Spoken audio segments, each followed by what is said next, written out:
우리가 마가복음의 말씀을 묵상하면서 늘 머릿속에 기억해야 될 질문이 두 가지가 있습니다.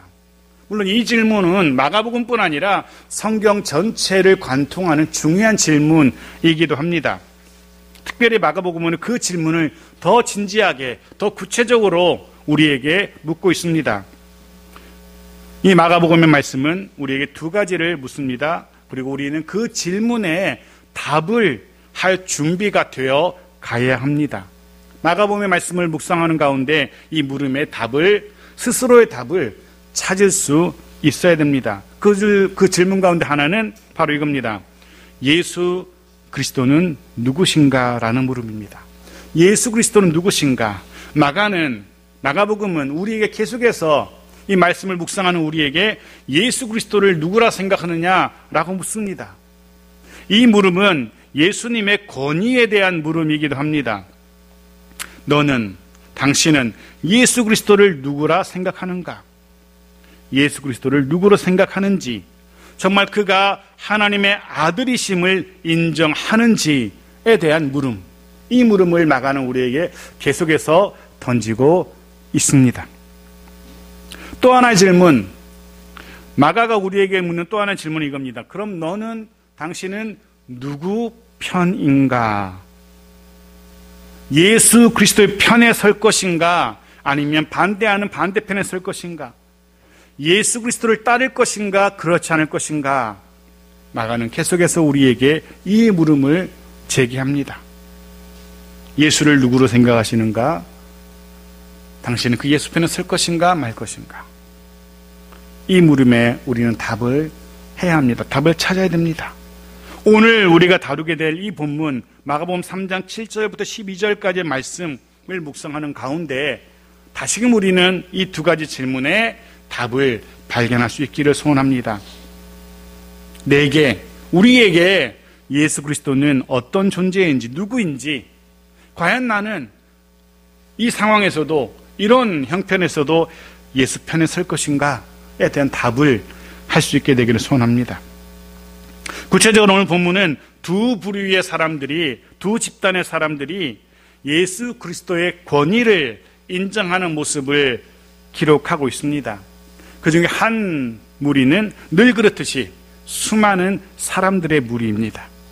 그리고 아이러니하게도 또 한 무리는 더러운 귀신들의 무리입니다. 더러운 귀신들도 예수의 권위를 인정하는 모습을 우리가 보게 됩니다. 자, 그런 모습들을 우리가 보게 될 텐데, 자, 먼저 7절 말씀을 먼저 보겠습니다. 7절 같이 읽죠. 시작. 예수께서 제자들과 함께 바다로 물러가시니 갈릴리에서 큰 무리가 따르며 주께서 제자들과 함께 바다로 물러가십니다. 여기 나오는 제자들은 우리가 알고 있는 12명의 제자들, 그들이 아닙니다. 예수를 따르는 수많은 사람들을 지칭하고 있습니다. 후에 예수님께서는 이들 중에서, 예수를 따르는 수많은 사람들 중에서 12명을 추리게 되죠. 그들이 우리가 기억하고 있는 12사도가 되는 것이고요. 그리고 본문은 주님이 이 수많은 무리들과 함께 도심을 벗어나서 한적한 바닷가로 물러가셨다라고 기록해. 물러가시니. 이유는, 도심에 더 이상 머무르지 못하시고 바닷가로 물러가신 이유는 지난주 나누었던 말씀 마지막 부분에 이유가 있습니다. 6절 말씀입니다. 보십시오. 같이 읽죠. 시작. 바리새인들이 나가서 곧 헤롯 왕과 함께 어떻게 하여 예수를 죽일까 의논하니라. 네.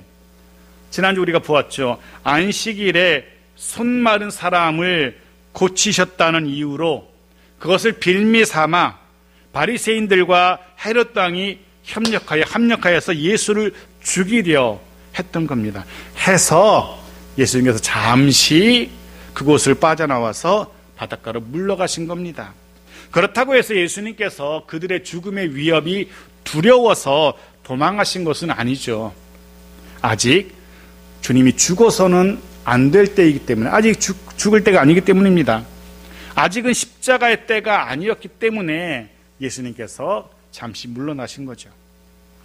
그런데 한적한 곳 조용하고 안전한 곳을 찾아서 바닷가로 물러나신 주님이었지만 여전히 그곳까지 큰 무리가 예수를 따릅니다.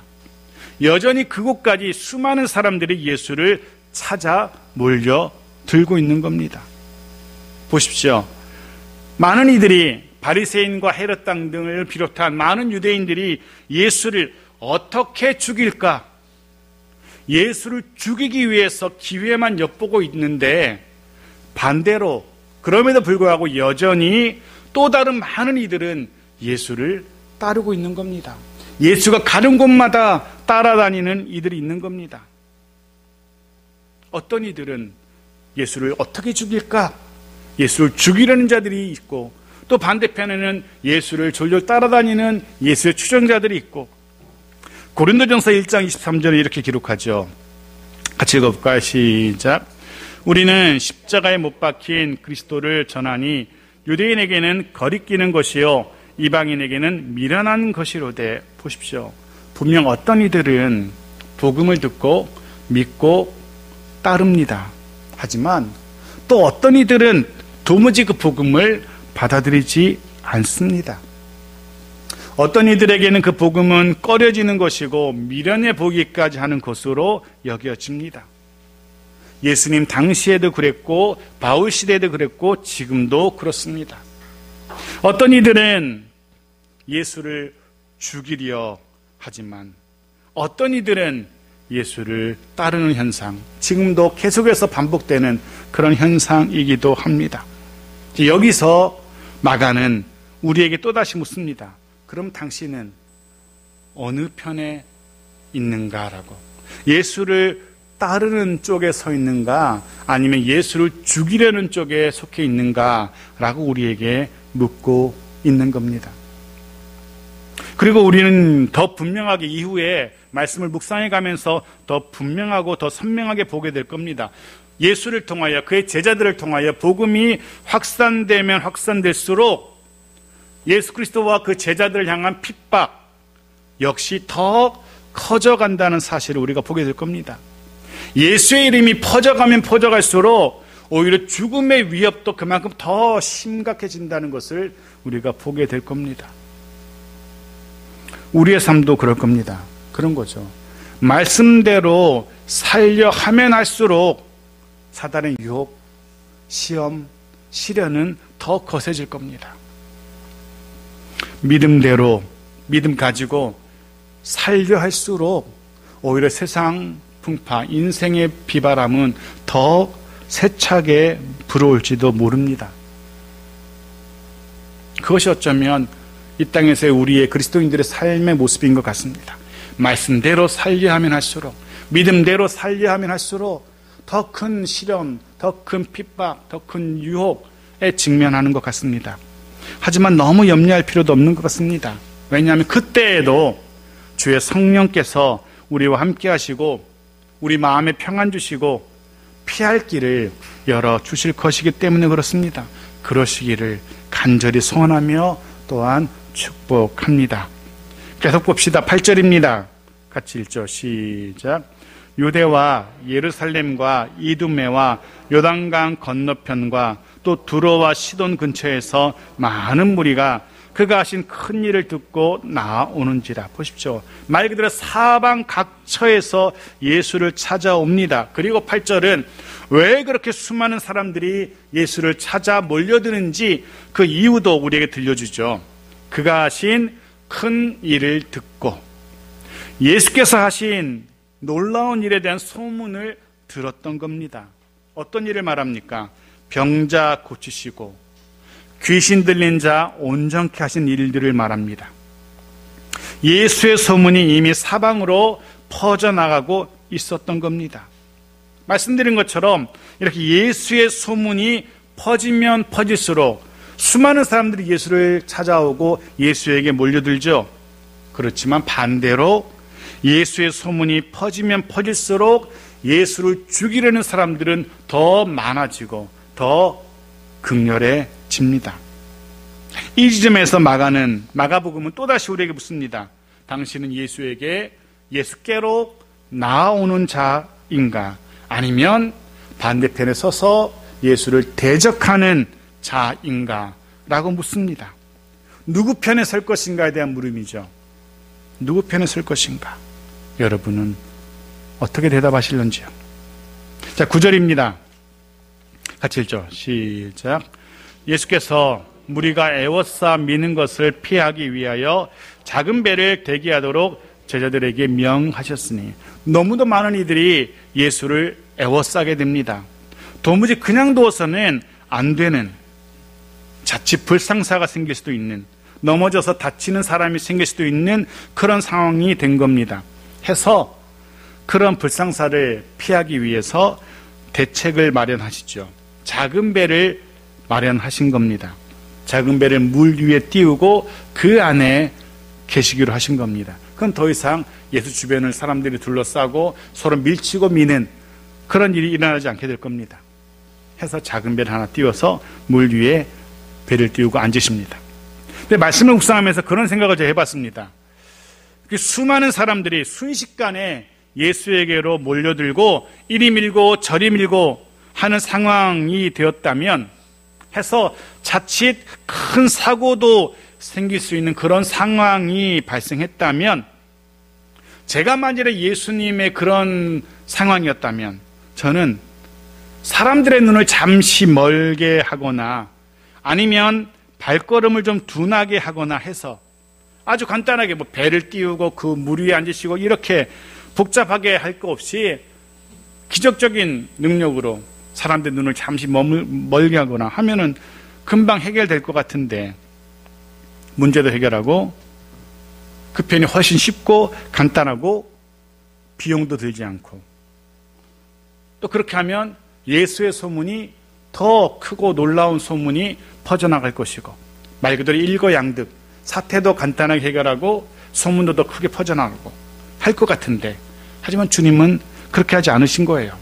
번거롭게 배를 구해오게 하고 그 배 위에 앉으시고 노를 져서 얼마만큼 나가야 되고 이런 수고를 하십니다. 눈만 잠시 멀게 하시면 간단할 것 같은데, 무엇을 깨닫냐 하면 주님은 이 땅에서 생활하시는 동안 단 한 번도 자신의 이름을 유명하게 만들기 위해서, 즉 유명해지기 위한 목적으로 그런 신적인 능력을 사용하신 적이 단 한 번도 없었다는 거죠. 그 많은 성경의 기록을 보아도 주님께서 자신의 이름을 드러내기 위해서, 자신의 능력을 과시하기 위해서 그런 능력 쓰신 적 한 번도 없다는 겁니다. 사람들을 놀래키기 위한 목적으로, 유명해지기 위한 수단으로, 사람들의 박수와 환호성을 이끌어내기 위한 그런 목적으로 신적인 능력을 사용하신 적 단 한 번도 없으셨다는 겁니다. 오직 복음을 전하기 위해서만, 오직 하나님 나라의 이야기를 들려주시기 위해서 이적과 기적을 행하셨던 겁니다. 무엇을 깨달을 수 있습니까? 계속해서 반복적으로 드리는 말씀이지만 우리의 삶의 목적도 그러해야 한다는 겁니다. 주님께서 복음을 전하기 위해서, 하나님 나라를 이야기하기 위해서 그 능력을 사용하셨다면 우리도 복음을 전하기 위함, 예수 그리스도와 그의 나라를 위하여 살아야 한다는 거죠. 우리가 가지고 있는 모든 것들을 다 동원해서 우리의 이름이 유명해지는 것이 아니라, 내 능력이 드러나는 것이 아니라 하나님의 나라와 그 영광이 드러나야 된다는 거죠. 이것이 우리 삶의 가장 큰 목적과 이유이기를 소원합니다. 내가 아침에 어제처럼 변함없이 눈을 떠야 하는 이유, 내가 또 하루에 이 생명을 이어가야 하는 이유, 내가 일을 하고 또 우리의 자녀들이 영육간이 강건해야 되는 이유, 그것은 그를 통해서 예수 그리스도의 이름이 드러나기 위함이어야 한다는 겁니다. 그를 통해서 하나님의 나라가 확장되게 하기 위함이어야 된다는 겁니다. 이것이 우리가 살아가는 이유고, 우리가 강건해야 하는 이유고, 우리가 잘 되어야 하는 이유인 겁니다. 나를 통해서 주의 영광이 드러나는 것, 그것으로 가장 크게 기뻐하고 또 기뻐할 수 있는 우리들 모두이기를 축복합니다. 나는 좀 낮아지고 내 이름은 좀 무시된다 할지라도 만일에 그를 통해서 주님이 더 큰 영광을 받으신다면 그것도 우리가 감당해야 해야 한다는 거죠. 주님은 그렇게 이 땅의 삶을 사셨던 겁니다. 10절 보겠습니다. 10절 같이 읽죠. 시작. 이는 많은 사람을 고치셨으므로 병으로 고생하는 자들이 예수를 만지고자 하여 몰려왔음이더라. 10절은 더 구체적으로 수많은 사람들이 몰려든 이유 더 구체적으로 설명합니다. 어떤 이들이 또한 몰려왔는지도 우리에게 알려줍니다. 어떤 이들이 왜 몰려왔습니까? 병으로 고생하는 사람들이 고침을 받기 위해서 몰려듭니다. 이들은 다른 방법을 찾지 못한 사람들입니다. 분명 많은 의원들에게 진료를 받아 보았을 겁니다. 하지만 낫지 못한 사람들입니다. 고치지 못한 병자들입니다. 온갖 약이란 약은 다 먹어 보았을 겁니다. 하지만 효과가 없었던 병자들입니다.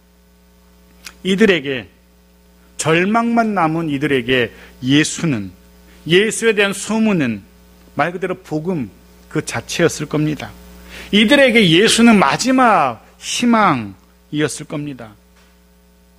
그만큼 그들은 간절했어요. 해서 이들은 어떻게 해서든지 예수 가까이 가서 그 예수를 자신의 손으로 만지고자 합니다. 예수를 만지려 갑니다. 그 이유는 당시에 그런 미신적인 행위들이 있었기 때문입니다.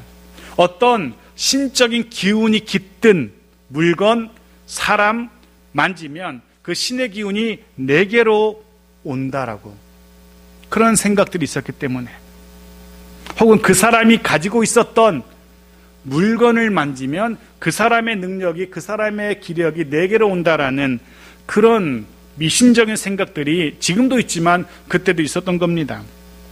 해서 누가복음 18장 15절은 이런 구절이 있는데 보십시오. 같이 읽죠. 시작. 사람들이 예수께서 만져주심을 바라고 자기 어린 아기를 데리고 오매 제자들이 보고 꾸짖건을 보십시오. 사람들이 저마다 자기 어린아이를 데리고 예수님께 데리고 와요. 그리고 좀 만져달라고 얘기해요. 왜 그랬을까요? 왜 예수님께 데리고 와서 자기 아이들을 만져달라고 했을까요? 그들은 예수가 남다른 능력이 있는 사람이고, 그 남다른 능력이 있는 사람이 자기의 아이를 만지면 자신의 아이도 그의 기운을, 그런 능력을 덧입을 것이라 생각했었기 때문에 그래요. 그래서 자신들뿐 아니라 자신들의 아이들도 데리고 예수를 찾곤 했던 겁니다. 예수님께서 그들을 만져주시기를 바라면서. 뭐 그런 거죠. 제주도의 돌 하루방, 코를 만지면 아들을 낳을 수 있다는 그런 이야기.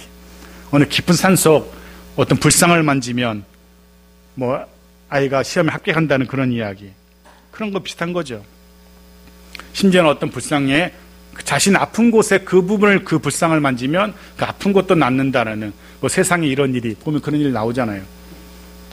그런 전설, 그런 것처럼 예수를 만지면 자신의 병이 낫고 예수의 능력이 자신에게 올 것이라는, 그래서 예수를 만지기 위해서 어떻게든지 예수 가까이 다가가려 하는 겁니다. 그저 멀리서 예수를 보고 예수의 소리를 듣기 위해서가 아닙니다. 더 가까이 나가서 자신의 손으로 예수를 만지기 위해서 몰려들고 있는 거예요. 유명 가수의 콘서트 장면 생각하시면 쉬울 겁니다. 수많은 이들이 더 가까이 가서, 더 무대 가까이 가서 자신이 좋아하는 가수를 보려고 무대로 다가갑니다. 그럼 진행 요원들은 막 막아서죠. 하지만 뿌리치고 무대로 다가서는 그런 관중들. 예수님에게 지금 이런 일이 벌어지고 있는 겁니다. 그런 간절함으로 예수를 만지려는 사람들이 너나 할 것 없이 달려들고 있는 겁니다. 이해가 되죠. 이들에게 유일한 소망은 예수님, 그 예수를 만져보는 것밖에 없었기 때문에 다른 수단은 이들에게 없는 겁니다. 의원도 안 되고 약도 안 되고 어떤 미신적인 행위도 안 되고 해서 마지막 남은 수단, 예수를 만져보는 것. 얼마나 간절했을까. 어쩌면 오늘 우리에게 필요한 것이 이런 간절함이 아닐까는 생각을 해봅니다. 우리의 모습을 돌아봅니다. 우리의 모습을 반성해 봅니다. 별 기대감 없이 늘 반복되는 모습으로 예배에 나오는 사람들, 어떤 간절함도 없이 사모함도 없이 예배의 자리에 앉아있는 수많은 사람들이 있는 이 시대, 그저 습관을 따라서 교회에 오는 이들이 많은 이 시대에 정말로 주님의 그런 만져주심을 기대하면서 예배에 참석하는 이들이 얼마나 될까 생각해 봅니다.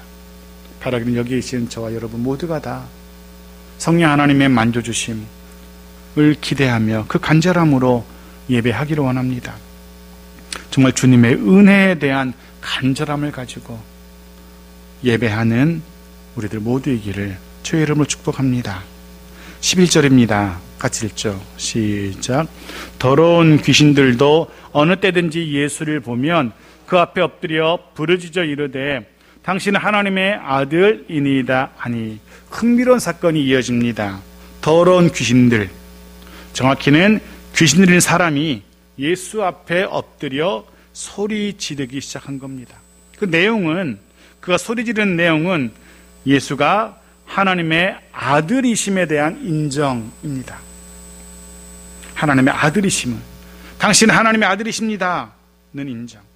근데 그런 인정과 고백이 제자들의 입이 아니라, 예수를 따르던 제자들의 입이 아니라 귀신 들린 사람, 사단의 편에 있는 귀신 들린 사람, 귀신의 입을 통해서 나왔다는 겁니다. 그게 흥미롭습니다. 물론 이 외침은 신앙의 고백은 아닙니다. 복종의 표현도 아니죠.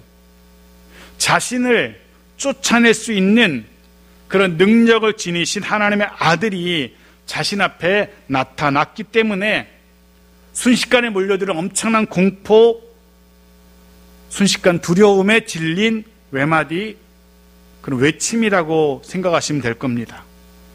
그저 하나님의 아들이란, 예수가 하나님의 아들이라는 사실에 대한 지식적인 인정에 불과한 겁니다. 성경은 계속해서 우리에게 도전하죠. 이런 단순한 인정에 지식적인 알매 머물러서는 안 된다라고 우리에게 계속해서 이야기합니다. 그 단계를 넘어서 한 걸음 더 나아가서 순종, 순복의 단계까지, 예수 그리스도 앞에 엎드리는 단계까지 나아가야 한다라고 우리에게 이야기하죠. 성경은 하나님의 능력은 인정하지만 그럼에도 불구하고 끝까지 하나님을 대적한 이들에 대한 이야기를 우리에게 들려주죠. 대표적인 인물이 누굽니까? 애굽의 바로잖아요. 애굽의 바로. 이 10가지의 재앙을 통해서 하나님의 하나님 되심, 하나님의 능력을 알게 됩니다. 그 능력을 인정하게 됩니다. 그 앞에 굴복합니다. 하지만 그럼에도 불구하고 바로는 끝까지 하나님 편에 서지 않죠. 끝까지 하나님을 대적하는 편에 머물러 있습니다. 구약 이스라엘 백성들도 그렇습니다. 그 광야의 세월 동안 수많은 이적들, 수많은 기적들, 그들의 몸으로 체험하죠. 하나님이 어떠한 분이신지, 하나님의 하나님 되심에 대해서 자신들의 몸으로 깨닫게 됩니다. 하나님의 능력도 인정합니다. 만나 먹이시고 매출하게 해주시고 계속해서 먹이시고 채우시고 인도하신 하나님의 능력을 인정하게 되죠. 어떻습니까? 그들은 끝까지 그 능력을 그들의 눈으로, 몸으로 체험하면서도 끝까지 하나님을 대적하는 편에 머물러 있죠. 줄기차게 우상을 섬기며 하나님을 진노하시게, 분노하게 만들죠. 하나님을 알면서도, 하나님 어떤 분인지 깨달으면서도. 예수님 당시에도 마찬가지입니다. 수많은 사람들이 예수 그리스도의 능력을 목격하죠. 병자를 고치시는 모습, 귀신 들린 자 온전케 하시는 모습, 그들의 눈으로 봅니다. 그런데 그들 중 어떤 이들은 그럼에도 불구하고 예수를 대적하죠. 심지어는 예수를 십자가에 매달기까지 하죠. 귀신들도 마찬가지입니다. 그들 역시 예수 그리스도가 하나님의 아들이심을 인정합니다. 부인하지 않습니다. 하지만 귀신들, 사단 역시 끊임없이 예수를 반대하고 대적하죠. 다시 한번 여러분 스스로 생각해 보십시오. 혹 성경에 기록된 이들처럼 하나님의 존재는 인정하지만, 하나님의 능력도 인정하지만 끝끝내 하나님 편에 서지 않았던 이들처럼 그런 어리석은 모습들은 우리 가운데 없는지, 하나님의 능력은 인정하지만 해서 하나님의 능력 앞에 두 손 들고 그 앞에 엎드리는 것이 아니라 여전히 그 하나님 앞에서 자기 하고 싶은 대로 지금까지 살아오던 대로 여전히 세상의 유행과 자기의 쾌락을 좇으며 살아가는 그런 미련한 인생은 아닌지, 우리 가운데 그런 모습이 없는지 한번 돌아보기 원합니다. 말씀을 통하여 하나님의 능력을 보고 듣고 깨닫고 우리 삶에서 벌어지는 수많은 하나님의 인도하심의 실제적인 모습 보면서 하나님의 능력은 인정하지만 실제 나의 삶의 모습은 하나님 편이 아니라 멀리 떨어져 있는 그런 모습은 아닌지, 우리의 지식이, 하나님에 대한 알미 머리에만 머물지 않기를 소원합니다. 우리의 고백이 그저 입술에만 머물지 않기를 원합니다. 우리의 구체적인 삶을 통해서 예수 그리스도가 정말 나의 주님이심을, 구주이심을 고백하고 그 고백대로 살아갈 수 있게 되기를 소원합니다. 나의 주 되시는 예수 그리스도의 말씀대로 그 뜻대로 선택하고 말하고 행동하는 그런 우리이기를 소원합니다.